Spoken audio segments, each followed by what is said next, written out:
Bom.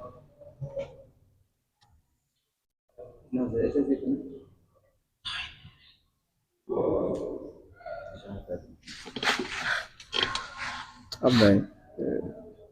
Já?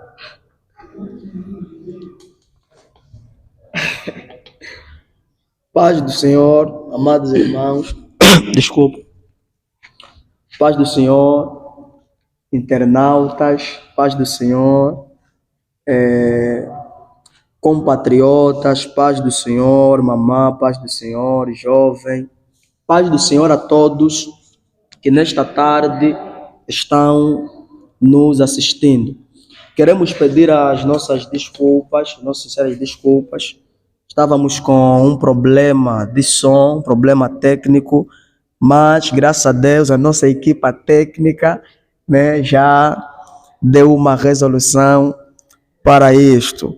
Eu queria louvar ao Senhor Jesus pela vida dos nossos irmãos que estão trabalhando nos bastidores deste programa Podcast Tempo Precioso. Bem, nós estamos aqui com 3 servos de Deus, homens de Deus, conforme eu disser anteriormente. À minha direita está o homem de Deus, pregador do Evangelho, Cláudio Caiva. À sua direita está o homem de Deus, meu líder também, Clemente Manuel Tito. E à sua direita está o servo do Senhor, Gelson da Cunha, o Gelson Martins. E nós estamos falando de uma temática muito importante, muito bonita também, que é o bastidor dos pregadores.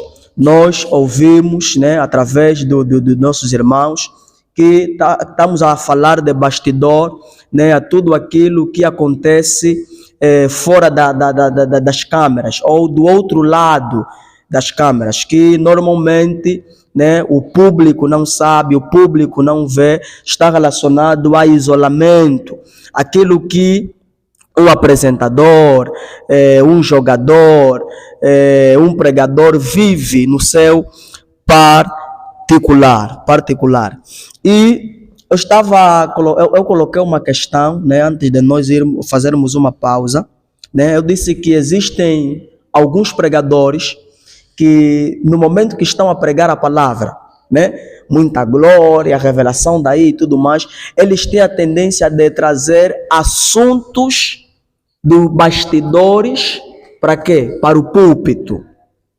Agora, minha questão é, será que é correto um pregador trazer assuntos dos bastidores para o púlpito? Servo de Deus, Clemente Manuel. Na verdade, eu preciso, né, perceber quais assuntos. Tanto faz. Tipo, experiência, porque nos bastidores acontece muita coisa. Sim. Experiências com Deus. Por exemplo, em Mateus capítulo 4, versículo 4, Jesus, antes de começar o seu ministério, né, ele no seu bastidor, no deserto, foi tentado pelo diabo. Suponhamos que no seu bastidor, lhe aconteceu uma experiência. Porque normalmente hoje em dia tem se dito que ao pregar a palavra não fale das tuas experiências, pregue somente a palavra. É mais ou menos neste sentido. É o seguinte, quando ouvimos pessoas a falarem de que não podemos falar das nossas experiências e simplesmente pregar a palavra, é importante dizer que todo homem de Deus, ele contém experiências com Deus. E até certo ponto, as experiências que ele tem com Deus no oculto, no bastidor, acaba sendo experiências que incentivam outras pessoas a quererem ter aquilo que ele conseguiu ter por meio das suas experiências com Deus.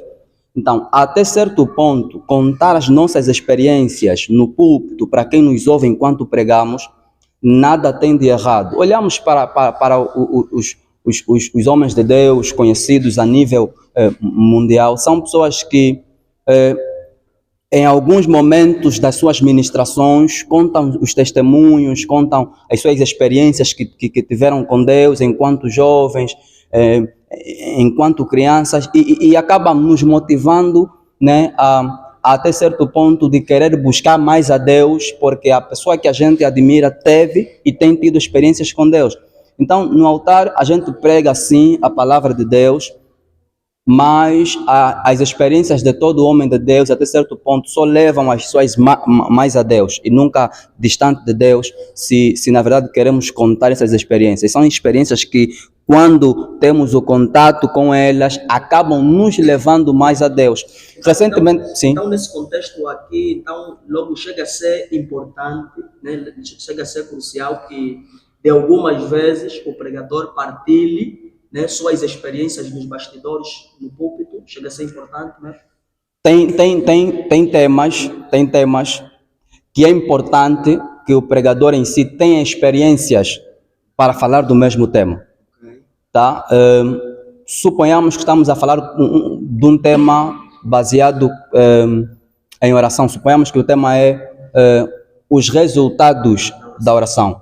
Obviamente que você vai pregar o texto, vai aplicar ao povo e tudo mais, mas chega um momento que, se você tiver uma experiência ligada ao tema, você tem como contar, porque você não estará fugindo do tema. Em outras palavras, é importante sim a gente contar as experiências que nós temos com Deus ao povo, desde que a gente não conte essas experiências com o objetivo de nos vangloriarmos. E sim, ao contar essas experiências, as pessoas que estão nos ouvindo, seja com o intuito das pessoas ouvirem aquilo e reconhecerem mais a graça de Deus ao invés de nossos feitos. Uma experiência negativa. Negativa de que forma? Tipo de algo que aconteceu conosco que não é bom? Ou negativa na vertente de que estamos a contar para a gente ser reconhecidos? Por exemplo, o que aconteceu com José é mais diferente. José não caiu. Uma caída. O irmão caiu em fornicação, o pregador caiu em fornicação. Contar aquilo. Olha, nenhum pregador, diria, nenhum homem é perfeito, né? Okay. Mas ainda assim, eu não acho correto eu contar das minhas falhas enquanto prego. Essa é a minha opinião. Não há lógica, né, eu falar, por exemplo, eu enquanto era jovem caí em fornicação, eu enquanto era jovem adulterei. Se calhar vai depender do assunto que ele está a pregar. É isso que eu havia dito outra hora. Depende muito do tema que você está a falar. Tá? Mas em contrapartida, eu prefiro me limitar em contar erros que até certo ponto não agregam nada, tá? ao meu ouvinte. Obviamente que somos todos pecadores e merecemos todos os dias da misericórdia do eterno Deus. Homem de Deus, Gelson da Cunha, eu lhe fizeram uma questão que eu gostaria que voltasse já a realçar quanto à sua resposta. Eu queria que o irmão Gelson me dissesse, né, qual é a importância, né, ou o impacto que os bastidores de um pregador têm no aperfeiçoamento do seu ministério. Ok, graças a Deus, mais uma vez, né, agradecer pela oportunidade dada, né, para poder falar sobre o bastidor de um pregador. Como já havíamos falado no princípio, né, que o bastidor do pregador é a vida, né, inteira de um pregador, é a preparação que o pregador faz, né, diante do seu ministério. Porque na realidade nós estamos a falar de bastidor, mas essa palavra bastidor se estende, né, se estende não só para o pregador, né, mas se estende para outro nível da vida social. Porque se nós olhar para um programa televisivo, né, dentro daquele programa televisivo também tem um bastidor, e a partir daquele bastidor aonde eles preparam tudo quanto eles poderão emitir a partir daquele programa. E do mesmo jeito é que acontece na vida de um pregador, que é o seu bastidor, a sua preparação. Porque eu olho para o bastidor do pregador como uma preparação. É como se fosse uma escola, aonde nós possamos aprender para poder transmitir para os nossos amados irmãos. Então, o bastidor do pregador é importante porque eu classifico o bastidor do pregador como uma preparação. Certo. E o que os irmãos têm a dizer, né? Sobre aqueles pregadores que antes de tomarem o púlpito para pregar, já nos bastidores, estão muito ansiosos, muita expectativa. Uns até começam já a falar, vou rachar, vou cair com essa igreja e tudo. O que tem a dizer quanto a este fato, homem de Deus? Epá, eu penso que isso aqui é uma falta de maturidade. Maturidade? E a falta de maturidade, primeiro é que, se entendermos na realidade qual é o centro, o objetivo da mensagem, da palavra que nós estamos a pregar, sentimentos do gênero não vão estar em nosso coração, tipo de, olha, se eu tiver, quando eu chegar aí, vou pregar, vou ter que ultrapassar o que o pregador anterior fez, tenho que pregar muito, essa toda coisa aí. Se eu entender que eu tenho uma responsabilidade em transmitir a palavra de Deus e essa palavra deve ser transmitida de uma maneira eficaz, eu vou pregar bem essa palavra. Vou pregar bem essa palavra. Então, precisamos primeiro, o conselho que eu dou, né, para as pessoas que têm atitude dos gêneros, é tentar ver, nesse caso, direcionar o coração dele no verdadeiro sentido da pregação. No verdadeiro sentido da pregação. Porque hoje tem muitos pregadores, mas poucos pregam com um propósito bem definido. Tá vendo? Se você perguntar para um universo de 100 pregadores por que eles pregam, poucos vão te responder. Tá vendo? Uns ainda pregam porque o outro também prega, uns ainda pregam porque pregar cuia, uns ainda pregam porque é uma tendência, tá vendo? Então tem pouca gente que prega por sentir a necessidade de levar as pessoas à comunhão com Deus, de levar as pessoas ao arrependimento. Então tem pouca gente com essa consciência de que o que é verdadeiramente uma pregação. Tá vendo? Porque hoje você resiste a muitos números de pregadores, principalmente na camada jovem. E aí é notório que todos os jovens hoje pregam nas suas congregações, fazem e desfazem. Mas a pergunta é por que eles pregam? Tá vendo? Por que eles pregam? E o que eles pregam? Tá vendo? Então eu penso que nós jovens que pregamos precisamos redirecionar a nossa visão quanto à questão da pregação. O que é que nós pregamos? Por que nós estamos a pregar? O que é que nós estamos a pregar? E quando a gente conseguir responder essas questões básicas, vamos ter maturidade naquilo que nós transmitimos. Sabemos que tudo aquilo que acontece nos bastidores tem grande influência, grande impacto, né, no momento que estamos aí a pregar a palavra. Então, nesse contexto, se eu estou nessa condição, né, estou dentro desse tipo de pregador, antes de pregar, vou rachar, isso também pode influenciar no púlpito, positivamente ou negativamente? É isso aí que eu queria dizer. Tipo, tem um escritor chamado Emma Bondo. Ele diz assim que Emma Bondo. Edgar Emma Bondo, nesse caso assim. Edgar Emma Bondo. Então, ele diz que o pregador não é mais importante que o seu sermão, nem o sermão mais importante que o pregador. Então, deve haver um equilíbrio entre a pregação do pregador e o próprio pregador. Quer dizer que, se eu, por acaso, eu sou pregador, eu tenho que entender que a minha mensagem não deve ser mais importante que eu, e nem eu ser mais importante que a mensagem. Então deve ter um equilíbrio entre o meu antes da mensagem e na transmissão da mensagem. O que hoje se resiste é o quê?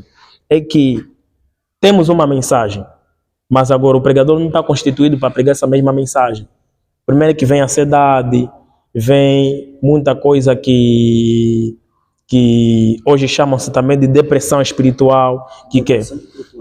Depressão espiritual. O que acontece quando? É que quando eu prego, muito antes de eu pregar, eu quero que as coisas aconteçam. Uma expectativa, não sei o quê, quero que aí a pessoa que está me ouvindo ou cai ou faz alguma coisa. E se por acaso não houver isso, o que acontece? O pregador entra em um êxtase, tá vendo? O que aconteceu? Eu preparei bem o sermão, já não ora mais, já não pede mais o favor de Deus. Por quê? Porque ele queria algo que acontecesse de extraordinário. Mas que nós pensamos que a manifestação da pregação é só quando as pessoas caem.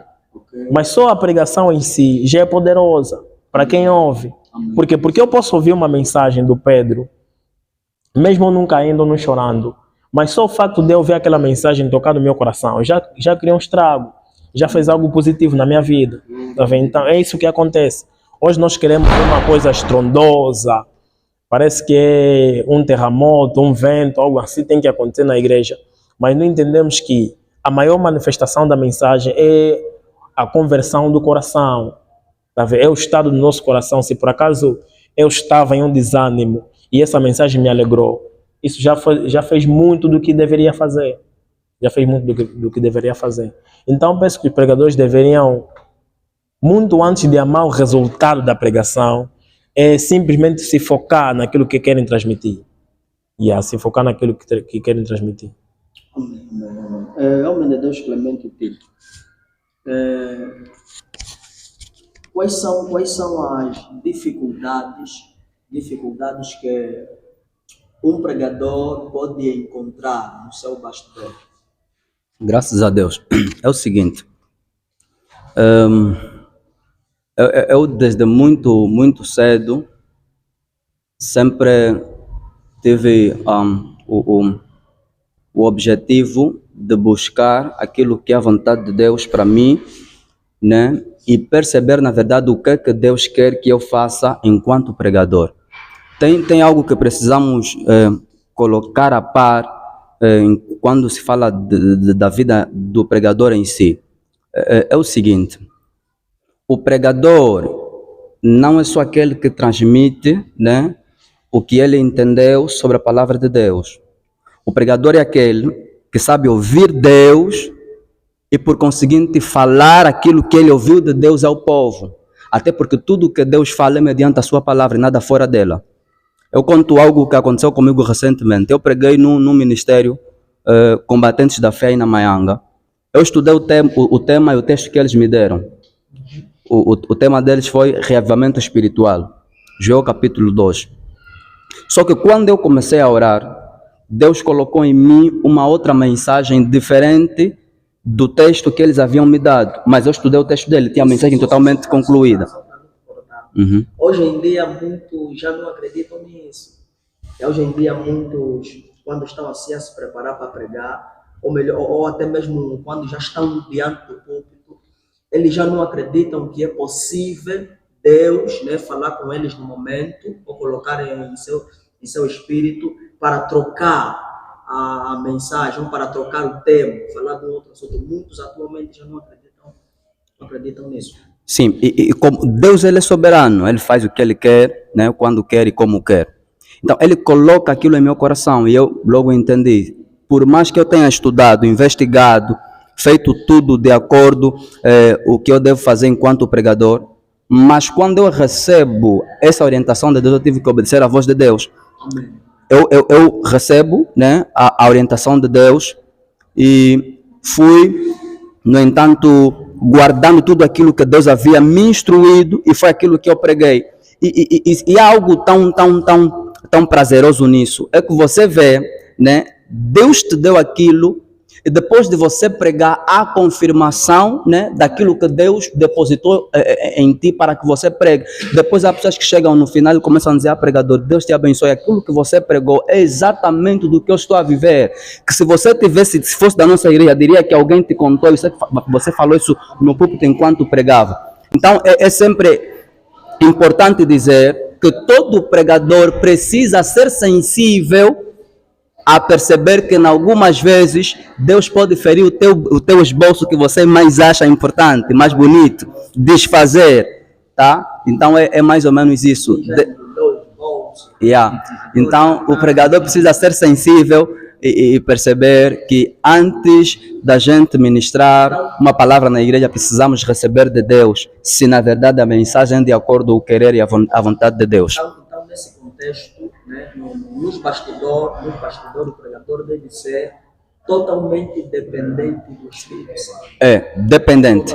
Um dos pregadores que eu tenho como referência, pastor Gesiel Gomes, um dia ele disse: pregadores de sucesso são feitos da noite para o dia, ou seja, pregadores famosos são feitos da noite para o dia, mas pregadores de sucesso levam gerações. Em outras palavras, o pregador de sucesso é um pregador que está em constante processo, tá? É aquele que sabe estudar, sabe ouvir a voz de Deus, sabe se manter onde deve estar. Então, é importante isso. O pregador em si deve ter esse equilíbrio. Homem de Deus, a conversa está vinculada.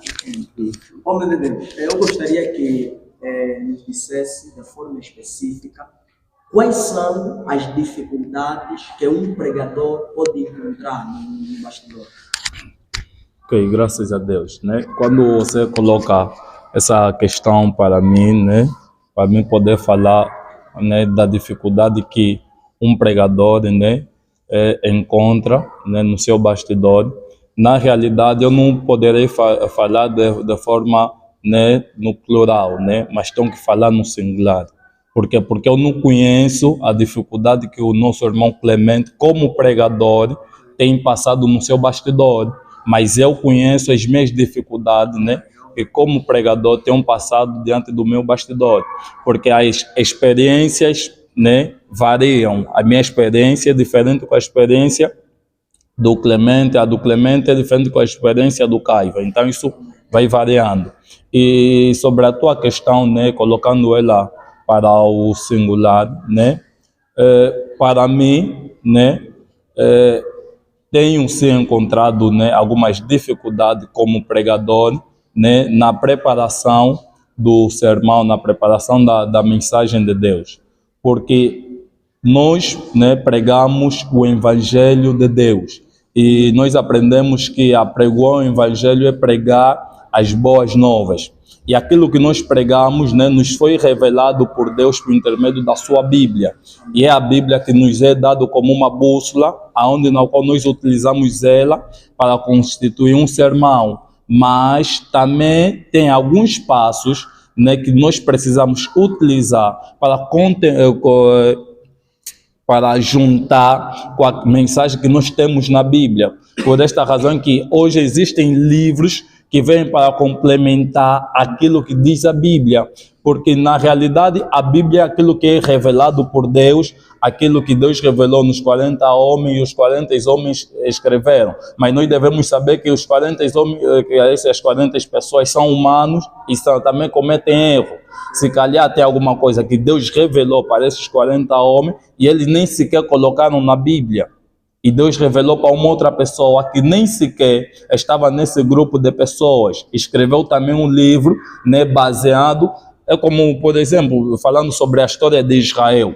Nós aprendemos sobre a história de Israel na Bíblia, mas também por intermédio de alguns livros nós conseguimos aprender sobre a história de Israel. E uma das dificuldades que eu tenho é isso, é na aquisição de material de estudo, para mim poder fazer um esboço. Yeah, só para crescer, o que o irmão disse muito bem. Tipo, particularmente, uma das maiores dificuldades que eu encontro não é apenas só a questão de estudar, né? Não é apenas só a questão de estudar. Também a questão de organizadores de algumas atividades. Tipo, no caso, você vê o texto que ele te dá não condiz com o tema que ele te dá, tá vendo? Então você fica complicado, eu vou pregar sobre quê? Tipo, ele está a falar, olha, você vai pregar sobre misericórdia, mas é um texto que está a falar sobre amor, tá vendo? Então você fica sem ideia do que você vai falar nesse texto.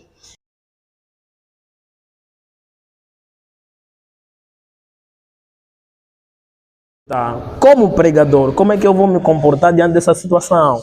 Tá vendo? Porque a pessoa está a te falar, tu tens que pregar sobre isso, não sai do tema. Há pessoas que dizem mesmo, não sai do tema, tá vendo? Por favor, não sai só do tema, porque nós queremos falar disso e é a necessidade da igreja. Mas agora, o tema que ele deu não condiz com o versículo que ele abriu. Por quê? Porque talvez o versículo está descontextualizado com o tema que ele deu. Está mesmo bem descontextualizado, mas agora você fica a se perguntar, como pregador, o que é que eu hei de fazer? Tá vendo? Essa é uma das coisas que nós também enfrentamos. E às vezes, além disso, são temas que são muito complexos, tá vendo? Você encontra temas muito complexos, não são temas simples. Porque você, o versículo é claro, mas o tema parece ser muito simples, muito simples, muito simples. Quisessem buscar mistério. E é como se quisessem buscar mistério, onde não tem mistério, tá vendo? Parou para não parar, fez não sei mais o quê. Tem muito visionários assim. Olha, com certeza, tá vendo? Muitos deles, né, ao te darem um tema, eles te dão esse tema, né, para que você atinja a perspectiva dele. A perspectiva dele, sim. Tipo, parou para não parar. Ou assim, não parou para não parar. Eu vou pregar o quê? Tá vendo? Então você começa a se perguntar, qual é, na realidade, a intenção desse irmão que está me convidar. Para mim, parou para não parar. Então, quando você foge do tema dele, eles vão dizer, não, o pregador é fraco. Tá vendo? O irmão é fraco, não atingiu o nosso objetivo. Por quê? Porque ele não pregou o tema, né, que nós temos para ele. E quem prega nesse tema é visto já como herói. Tá? Mas a única coisa que o pregador vai conseguir falar é mesmo só essas coisas. Parou, não parou. Então o outro parou, depois não parou, depois parou, não parou. Então vai ser uma mensagem repetitiva, os trocadilhos aí, e depois acaba por cometer heresia, fazer coisas, falar coisas que não estão, que estão fora do contexto. E outra coisa que o irmão disse muito bem. Outra coisa que o irmão disse muito bem é a aquisição de livros. Tá vendo? Nós sabemos que a Bíblia, além de ser a palavra do Senhor, foi escrita em um idioma. E como foi escrita em um idioma, carece de interpretação. Tá vendo? Por quê? Porque a Bíblia tem metáfora, a Bíblia tem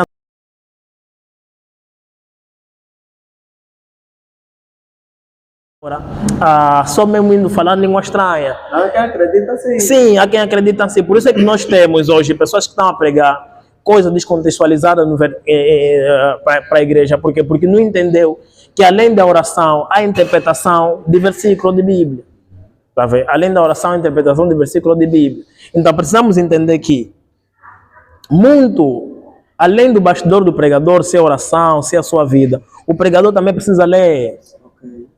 Uma das coisas que compõe o pregador também é leitura. Amém. É leitura. Por isso ele diz que todo pregador que minimamente não conhece quem é Spurgeon, se não leu alguns livros de Spurgeon, ainda não é pregador. Por quê? Porque Spurgeon é a maior referência de pregador sobre leitura. Pregador que lê. Por quê? Porque hoje nós ouvimos Spurgeon, mas poucos sabem que Spurgeon não estudou teologia. Tá vendo? Então, a maior parte daquilo que constituiu a vida de Spurgeon foi leitura. Ele foi um autodidata. Então, um pregador que não lê, que não investiga, esse é um pregador menos qualificado para estar no púlpito. Por quê? Porque ele não vai transmitir algo para as pessoas sólida. Tá vendo? Por quê? Porque se eu chegar num texto e abrir, no caso, se eu quiser falar sobre quando Paulo diz para Timóteo, por causa desse teu problema de vinho, ou por causa desse teu problema de estômago, aconselho-te que bebas vinho. Tá vendo? Mas agora, se eu por acaso não ler a cultura antigamente, eu não vou entender por que Paulo disse para Timóteo beber vinho, por causa do problema do estômago. Mas se eu ir a fundo, eu vou saber que antigamente, alguns problemas do estômago, problemas da barriga e outras coisas aí, eram tratados dessa forma. As pessoas poderiam beber vinho para cuidar do problema dele estomacal. Como uma receita. Então, hoje eu não posso chegar para alguém, para o Pedro falar, olha Pedro, você está com problema do estômago, bebe vinho. Isso é uma questão cultural deles, não nossa. Nós sabemos que para o problema do estômago da nossa cultura, você tem que usar alho, você tem que usar outras coisas. Então isso não se aplica a mim. Tá vendo? É uma coisa fora do contexto para mim. Então há coisas que, se você olhar, tipo, irmão, se eu, por acaso, né, eu vou terminar já, se eu por acaso mandar uma carta para o Clemente, essa carta, muito antes do Clemente aplicar para todos, é mesmo só para ele. Tá vendo? É a mesma coisa que acontece com a carta ao Timóteo. A carta ao Timóteo é mesmo só para Timóteo. Tá entendendo? A primeira coisa que nós devemos ter é uma visão pessoal que isso aqui é só para Timóteo. Por quê? Porque tem algumas coisas que só se aplicam mesmo na vida de Timóteo, porque Paulo escreveu aquilo para Timóteo, e não para o Pedro e não para o Cláudio. Mas tem algumas coisas na carta ao Timóteo que nós tiramos como lição que Paulo deu a Timóteo. Então é isso que nós devemos entender como pregador. Isso aqui não se aprende orando, tá vendo? Não se aprende orando, aprende-se estudando. Vamos falar, graças a Deus, né? Estamos aí no tempo, mas vamos falando. Eu queria partilhar algo bonito, algo importante.